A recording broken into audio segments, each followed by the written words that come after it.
प्रिय भक्तों, हमारा उद्देश्य सिद्ध मंत्रों की ऊर्जा से लोगों की मनोकामनाओं को पूर्ण करना और उनके जीवन में चल रहे दुखों, कष्टों एवं बाधाओं को हमेशा के लिए दूर करना है।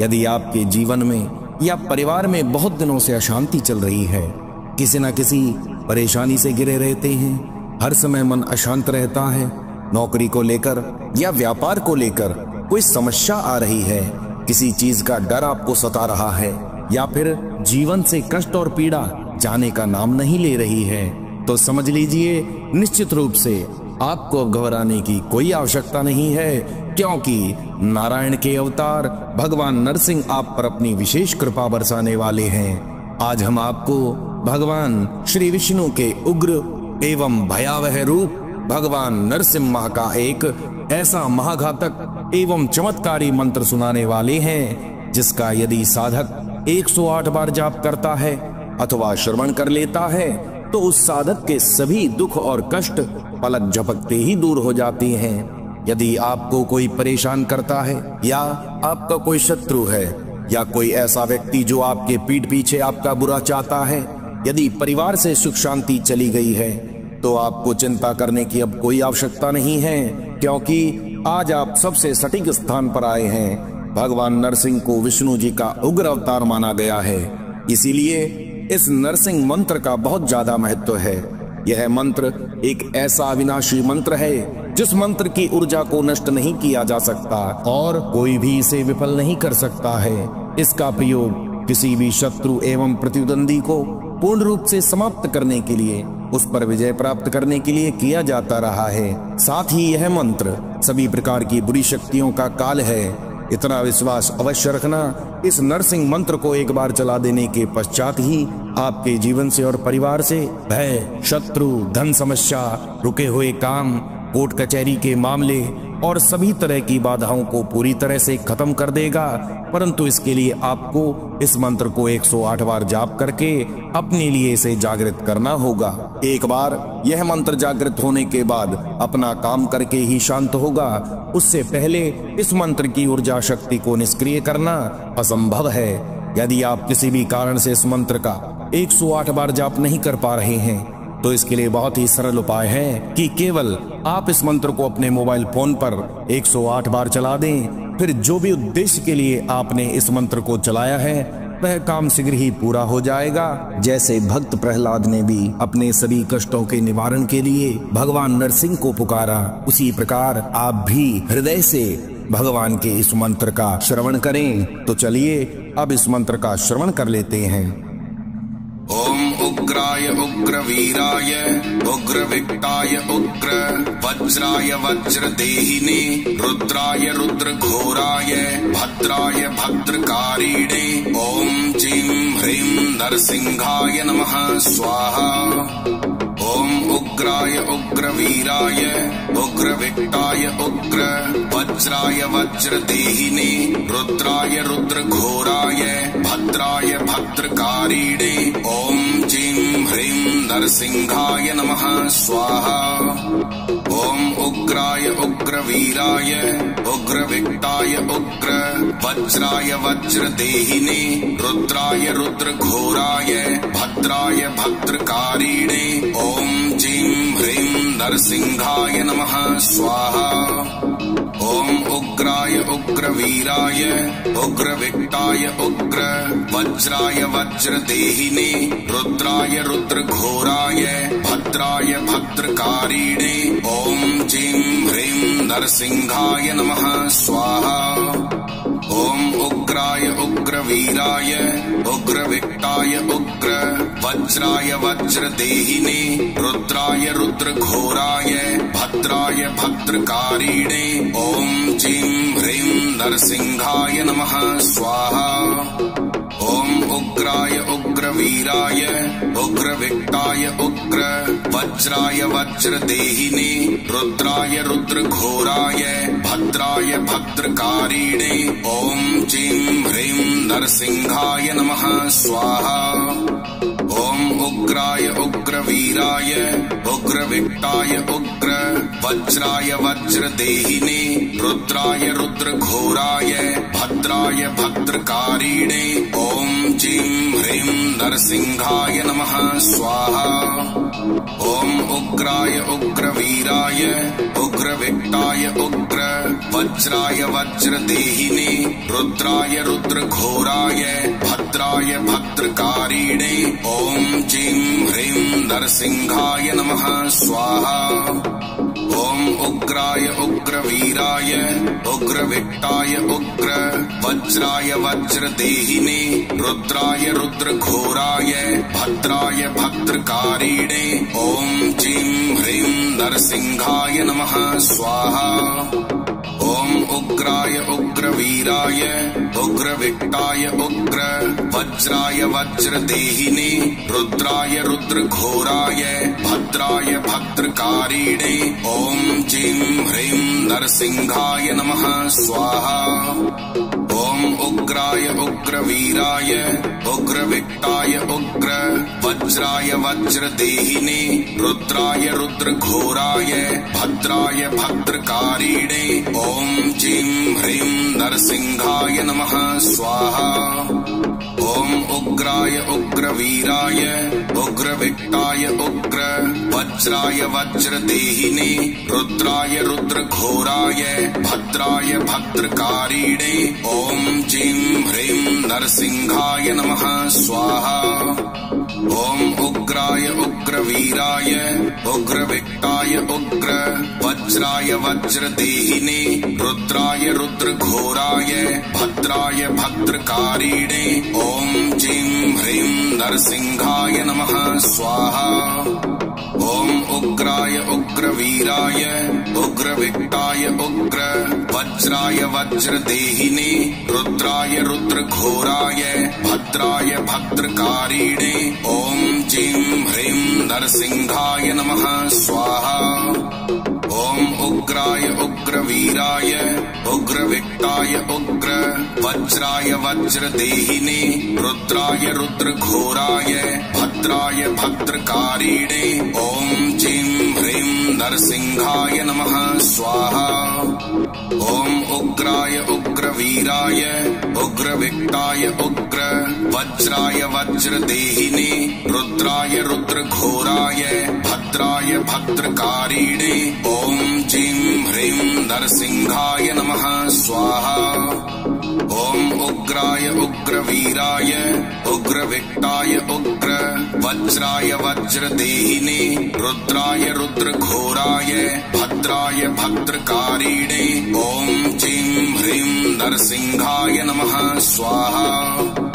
ओम उग्राय उग्रवीराय उग्रविक्टाय उग्र वज्राय वज्रदेहिने रुद्राय रुद्रघोराय भद्राय भद्रकारिणे ओम जीं ह्रीं नरसिंहाय नमः स्वाहा।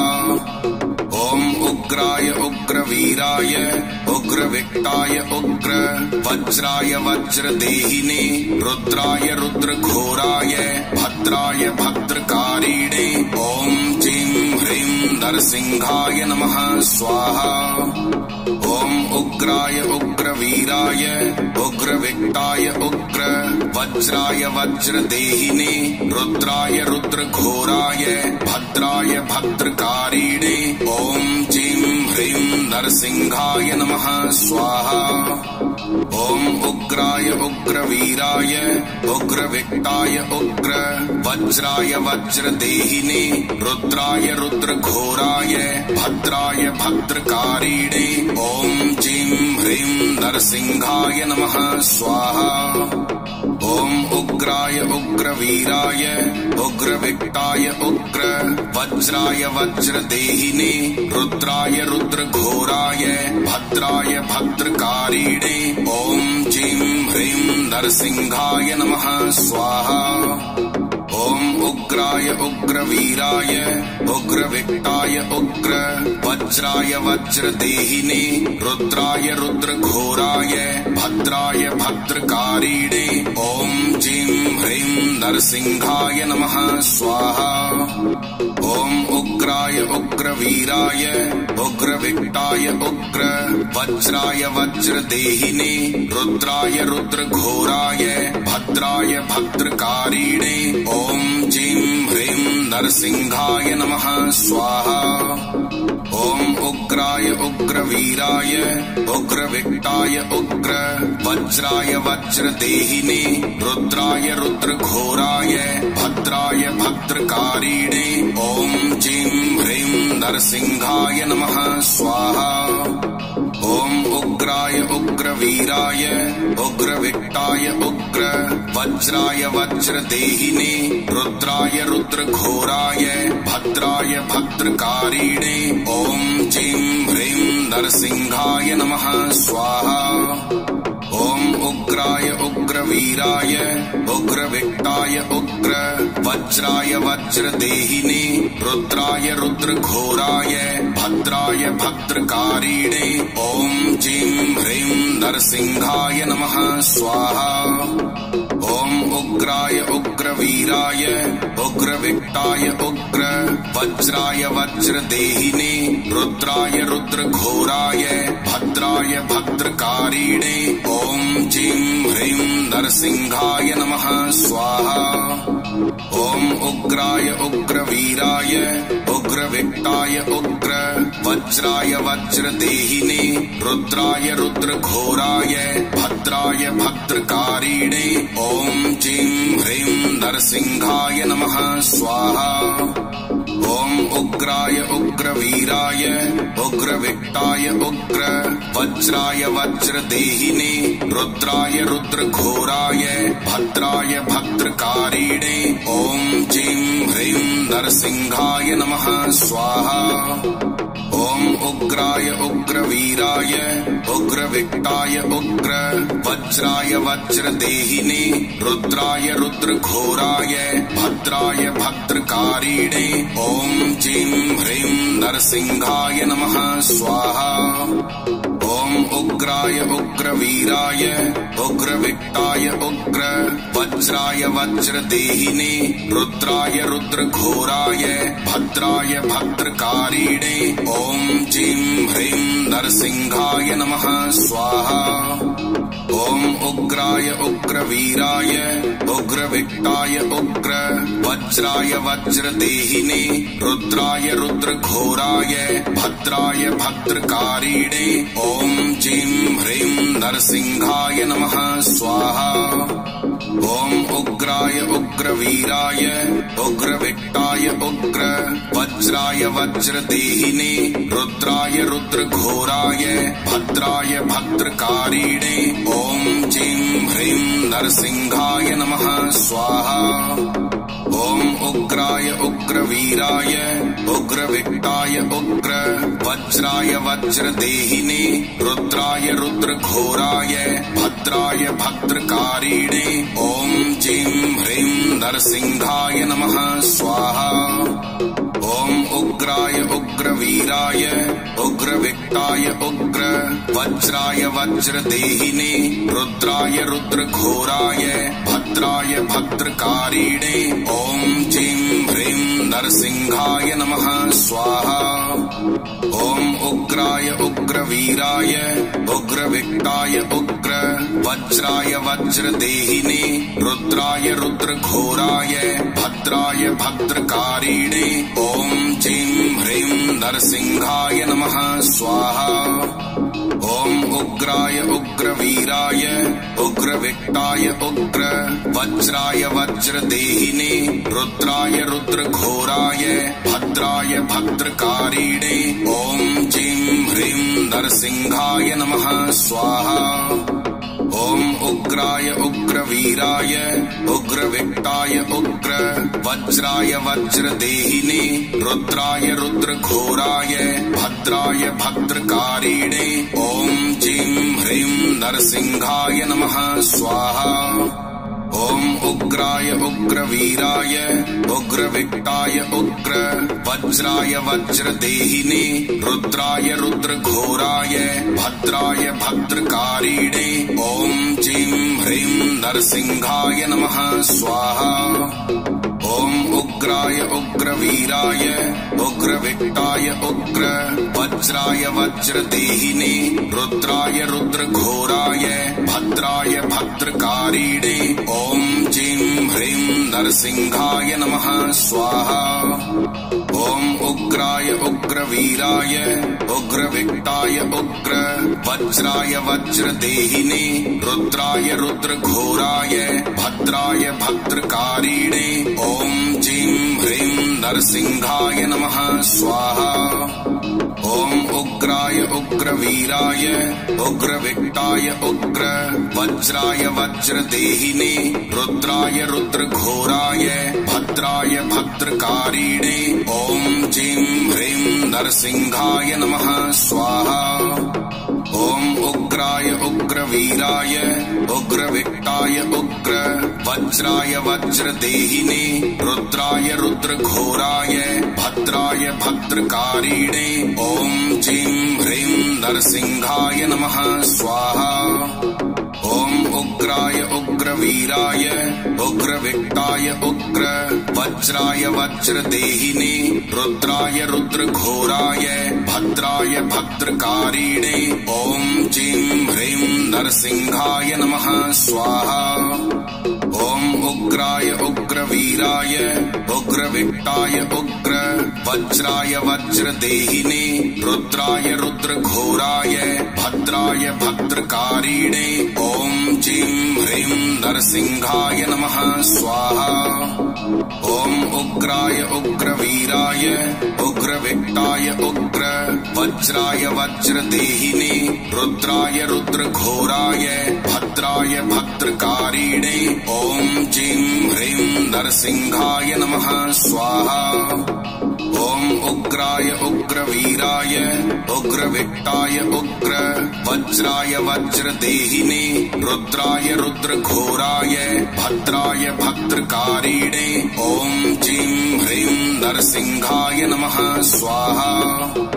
ओम उग्राय उग्रवीराय उग्रविक्टाय उग्र वज्राय वज्रदेहिने रुद्राय रुद्रघोराय भद्राय भद्रकारिणे ओम जीं ह्रीं नरसिंहाय नमः स्वाहा। ओम उग्राय उग्रवीराय उग्रविक्टाय उग्र वज्राय वज्रदेहिने रुद्राय रुद्रघोराय भद्राय भद्रकारिणे ओम जीं ह्रीं नरसिंहाय नमः स्वाहा। ओम उग्राय उग्रवीराय उग्रविक्टाय उग्र वज्राय वज्रदेहिने रुद्राय रुद्रघोराय भद्राय भद्रकारिणे ओम जीं ह्रीं नरसिंहाय नमः स्वाहा। ओम उग्राय उग्रवीराय उग्रविक्टाय उग्र वज्राय वज्रदेहिने रुद्राय रुद्रघोराय भद्राय भद्रकारिणे ओम जीं ह्रीं नरसिंहाय नमः स्वाहा। ओम उग्राय उग्रवीराय उग्रविक्टाय उग्र वज्राय वज्रदेहिने रुद्राय रुद्रघोराय भद्राय भद्रकारिणे ओम जीं ह्रीं नरसिंहाय नमः स्वाहा। ओम उग्राय उग्रवीराय उग्रविक्टाय उग्र वज्राय वज्रदेहिने रुद्राय रुद्रघोराय भद्राय भद्रकारिणे ओम जीं ह्रीं नरसिंहाय नमः स्वाहा। ओम उग्राय उग्रवीराय उग्रविक्टाय उग्र वज्राय वज्रदेहिने रुद्राय रुद्रघोराय भद्राय भद्रकारिणे ओम जीं ह्रीं नरसिंहाय नमः स्वाहा।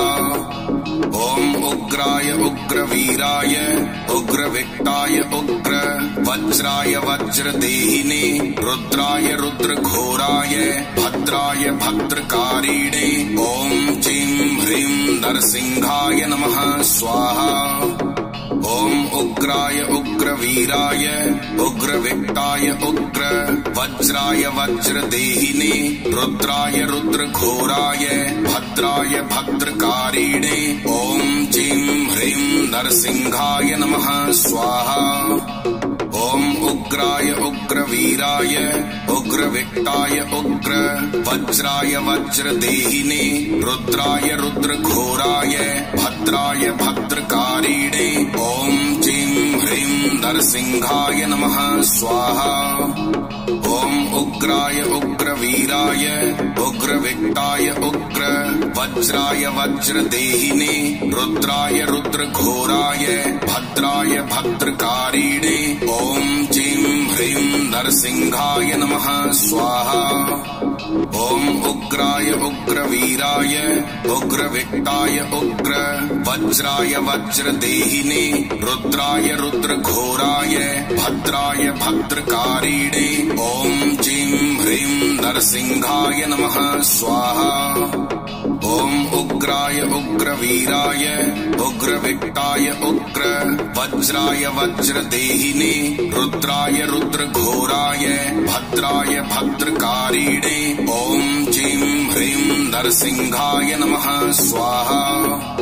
ओम उग्राय उग्रवीराय उग्रविक्ताय उग्र वज्राय वज्रदेहिने रुद्राय रुद्रघोराय भद्राय भद्रकारिणे ओम जीं ह्रीं नरसिंहाय नमः स्वाहा।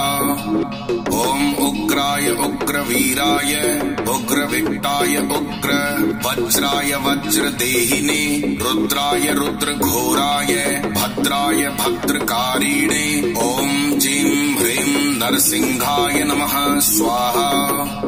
ओम उग्राय उग्रवीराय उग्रविक्ताय उग्र वज्राय वज्रदेहिने रुद्राय रुद्रघोराय भद्राय भद्रकारिणे ओम जीं ह्रीं नरसिंहाय नमः स्वाहा। ओम उग्राय उग्रवीराय उग्रविक्ताय उग्र वज्राय वज्रदेहिने रुद्राय रुद्रघोराय भद्राय भद्रकारिणे ओम जीं ह्रीं नरसिंहाय नमः स्वाहा।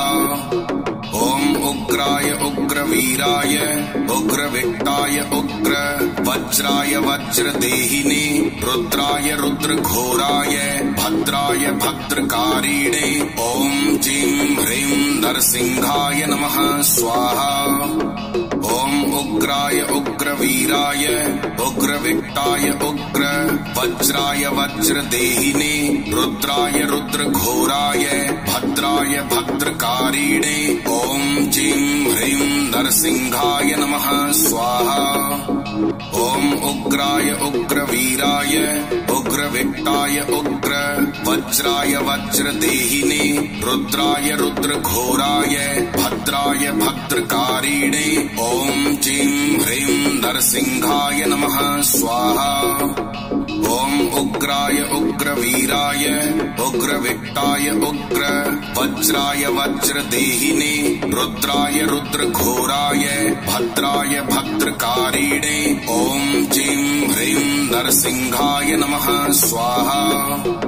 ओम उग्राय उग्रवीराय उग्रविक्ताय उग्र वज्राय वज्रदेहिने रुद्राय रुद्रघोराय भद्राय भद्रकारिणे ओम जीं ह्रीं नरसिंहाय नमः स्वाहा। ओम उग्राय उग्रवीराय उग्रविक्ताय उग्र वज्राय वज्रदेहिने रुद्राय रुद्रघोराय भद्राय भद्रकारिणे ओम जीं ह्रीं नरसिंहाय नमः स्वाहा। ओम उग्राय उग्रवीराय उग्रविक्ताय उग्र वज्राय वज्रदेहिने रुद्राय रुद्रघोराय भद्राय भद्रकारिणे ओम जीं ह्रीं नरसिंहाय नमः स्वाहा। ओम उग्राय उग्रवीराय उग्रविक्ताय उग्र वज्राय वज्रदेहिने रुद्राय रुद्रघोराय भद्राय भद्रकारिणे ओम जीं ह्रीं नरसिंहाय नमः स्वाहा। ओम उग्राय उग्रवीराय उग्रविक्ताय उग्र वज्राय वज्रदेहिने रुद्राय रुद्रघोराय भद्राय भद्रकारिणे ओम जीं ह्रीं नरसिंहाय नमः स्वाहा। ओम उग्राय उग्रवीराय उग्रविक्ताय उग्र वज्राय वज्रदेहिने रुद्राय रुद्रघोराय भद्राय भद्रकारिणे ओम जीं ह्रीं नरसिंहाय नमः स्वाहा। ओम उग्राय उग्रवीराय उग्रविक्ताय उग्र वज्राय वज्रदेहिने रुद्राय रुद्रघोराय भद्राय भद्रकारिणे ओम जीं ह्रीं नरसिंहाय नमः स्वाहा। ओम उग्राय उग्रवीराय उग्रविक्ताय उग्र वज्राय वज्रदेहिने रुद्राय रुद्रघोराय भद्राय भद्रकारिणे ओम जीं ह्रीं नरसिंहाय नमः स्वाहा। ओम उग्राय उग्रवीराय उग्रविक्ताय उग्र वज्राय वज्रदेहिने रुद्राय रुद्रघोराय भद्राय भद्रकारिणे ओम जीं ह्रीं नरसिंहाय नमः स्वाहा। ओम उग्राय उग्रवीराय उग्रविक्ताय उग्र वज्राय वज्रदेहिने रुद्राय रुद्रघोराय भद्राय भद्रकारिणे ओम जीं ह्रीं नरसिंहाय नमः स्वाहा। ओम उग्राय उग्रवीराय उग्रविक्ताय उग्र वज्राय वज्रदेहिने रुद्राय रुद्रघोराय भद्राय भद्रकारिणे ओम जीं ह्रीं नरसिंहाय नमः स्वाहा। ओम उग्राय उग्रवीराय उग्रविक्ताय उग्र वज्राय वज्रदेहिने रुद्राय रुद्रघोराय भद्राय भद्रकारिणे ओम जीं ह्रीं नरसिंहाय नमः स्वाहा। ओम उग्राय उग्रवीराय उग्रविक्ताय उग्र वज्राय वज्रदेहिने रुद्राय रुद्रघोराय भद्राय भद्रकारिणे ओम जीं ह्रीं नरसिंहाय नमः स्वाहा। ओम उग्राय उग्रवीराय उग्रविक्ताय उग्र वज्राय वज्रदेहिने रुद्राय रुद्रघोराय भद्राय भद्रकारिणे ओम जीं ह्रीं नरसिंहाय नमः स्वाहा। ओम उग्राय उग्रवीराय उग्रविक्ताय उग्र वज्राय वज्रदेहिने रुद्राय रुद्रघोराय भद्राय भद्रकारिणे ओम जीं ह्रीं नरसिंहाय नमः स्वाहा। ओम उग्राय उग्रवीराय उग्रविक्ताय उग्र वज्राय वज्रदेहिने रुद्राय रुद्रघोराय भद्राय भद्रकारिणे ओम जीं ह्रीं नरसिंहाय नमः स्वाहा। ओम उग्राय उग्रवीराय उग्रविक्ताय उग्र वज्राय वज्रदेहिने रुद्राय रुद्रघोराय भद्राय भद्रकारिणे ओम जीं ह्रीं नरसिंहाय नमः स्वाहा। ओम उग्राय उग्रवीराय उग्रविक्ताय उग्र वज्राय वज्रदेहिने रुद्राय रुद्रघोराय भद्राय भद्रकारिणे ओम जीं ह्रीं नरसिंहाय नमः स्वाहा। ओम उग्राय उग्रवीराय उग्रविक्ताय उग्र वज्राय वज्रदेहिने रुद्राय रुद्रघोराय भद्राय भद्रकारिणे ओम जीं ह्रीं नरसिंहाय नमः स्वाहा। ओम उग्राय उग्रवीराय उग्रविक्ताय उग्र वज्राय वज्रदेहिने रुद्राय रुद्रघोराय भद्राय भद्रकारिणे ओम जीं ह्रीं नरसिंहाय नमः स्वाहा। ओम उग्राय उग्रवीराय उग्रविक्ताय उग्र वज्राय वज्रदेहिने रुद्राय रुद्रघोराय भद्राय भद्रकारिणे ओम जीं ह्रीं नरसिंहाय नमः स्वाहा। ओम उग्र उग्राय उग्रवीराय उग्रविक्टाय उग्र वज्राय वज्रदेहिने रुद्राय रुद्रघोराय भद्राय भद्रकारिणे ओम जीं ह्रीं नरसिंहाय नमः स्वाहा। ओम उग्राय उग्रवीराय उग्रविक्टाय उग्र वज्राय वज्रदेहिने रुद्राय रुद्रघोराय भद्राय भद्रकारिणे ओम जीं ह्रीं नरसिंहाय नमः स्वाहा। ओम उग्राय उग्रवीराय उग्रविक्टाय उग्र वज्राय वज्रदेहिने रुद्राय रुद्रघोराय भद्राय भद्रकारिणे ओम जीं ह्रीं नरसिंहाय नमः स्वाहा। ओम उग्राय उग्रवीराय उग्रविक्टाय उग्र वज्राय वज्रदेहिने रुद्राय रुद्रघोराय भद्राय भद्रकारिणे ओम जीं ह्रीं नरसिंहाय नमः स्वाहा। ओम उग्राय उग्रवीराय उग्रविक्टाय उग्र वज्राय वज्रदेहिने रुद्राय रुद्रघोराय भद्राय भद्रकारिणे ओम जीं ह्रीं नरसिंहाय नमः स्वाहा। ओम उग्राय उग्रवीराय उग्रविक्टाय उग्र वज्राय वज्रदेहिने रुद्राय रुद्रघोराय भद्राय भद्रकारिणे ओम जीं ह्रीं नरसिंहाय नमः स्वाहा। ओम उग्राय उग्रवीराय उग्रविक्टाय उग्र वज्राय वज्रदेहिने रुद्राय रुद्रघोराय भद्राय भद्रकारिणे ओम जीं ह्रीं नरसिंहाय नमः स्वाहा। ओम उग्राय उग्रवीराय उग्रविक्टाय उग्र वज्राय वज्रदेहिने रुद्राय रुद्रघोराय भद्राय भद्रकारिणे ओम जीं ह्रीं नरसिंहाय नमः स्वाहा। ओम उग्राय उग्रवीराय उग्रविक्टाय उग्र वज्राय वज्रदेहिने रुद्राय रुद्रघोराय भद्राय भद्रकारिणे ओम जीं ह्रीं नरसिंहाय नमः स्वाहा।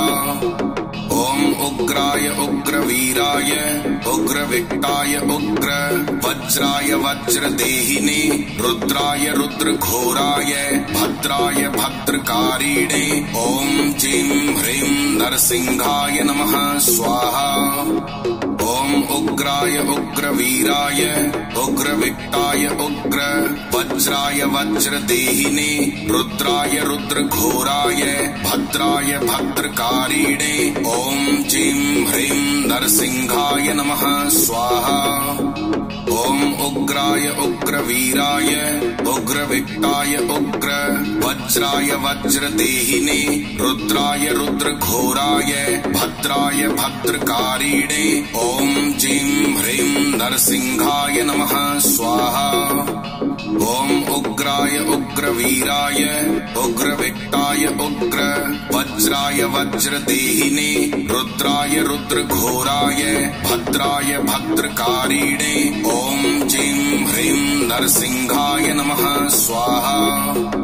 ओम उग्राय उग्रवीराय उग्रविक्टाय उग्र वज्राय वज्रदेहिने रुद्राय रुद्रघोराय भद्राय भद्रकारिणे ओम जीं ह्रीं नरसिंहाय नमः स्वाहा। ओम उग्राय उग्रवीराय उग्रविक्टाय उग्र वज्राय वज्रदेहिने रुद्राय रुद्रघोराय भद्राय भद्रकारिणे ओम जीं ह्रीं नरसिंहाय नमः स्वाहा। ओम उग्राय उग्रवीराय उग्रविक्टाय उग्र वज्राय वज्रदेहिने रुद्राय रुद्रघोराय भद्राय भद्रकारिणे ओम जीं ह्रीं नरसिंहाय नमः स्वाहा। ओम उग्राय उग्रवीराय उग्रविक्टाय उग्र वज्राय वज्रदेहिने रुद्राय रुद्रघोराय भद्राय भद्रकारिणे ओम जीं ह्रीं नरसिंहाय नमः स्वाहा। ओम उग्राय उग्र उग्रवीराय उग्रविक्ताय उग्र वज्राय वज्रदेहिने रुद्राय रुद्रघोराय भद्राय भद्रकारिणे ओम जीं ह्रीं नरसिंहाय नमः स्वाहा।